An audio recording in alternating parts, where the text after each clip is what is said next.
وقفوا صف يا كل الحضور،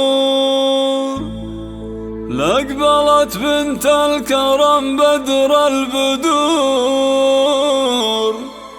أم أحمد وجهها نبع السرور، هذه النسخة للاستماع وقدرها فالناس عالي مستواه.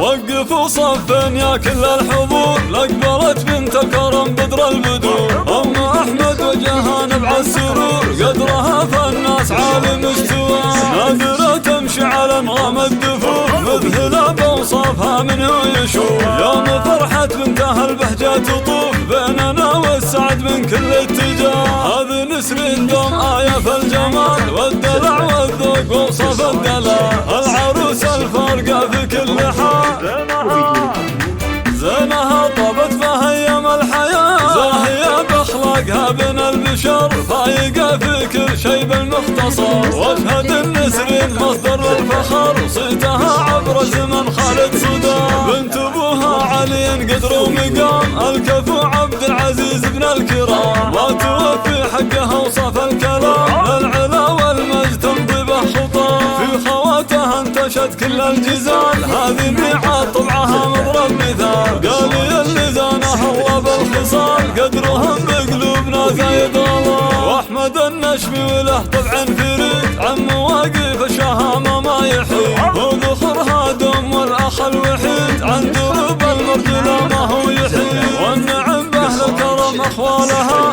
قام فال الخير دايم فالها. تفتخر باعمامها بقوالها، الرجال اللي لهم عز وجاه.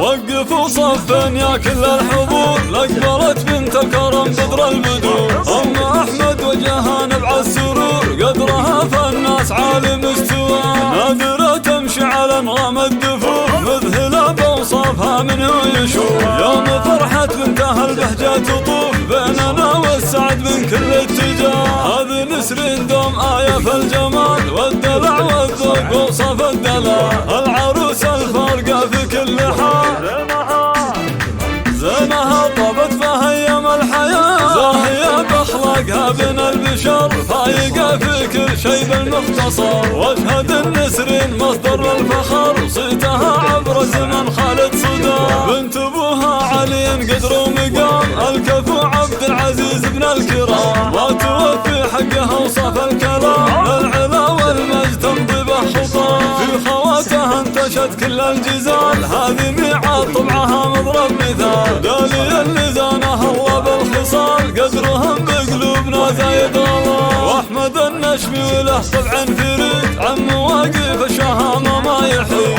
هو ذخرها دم والاخ الوحيد، عن دروب المرجلة ما هو يحيد. والنعم باهل الكرم اخوالها،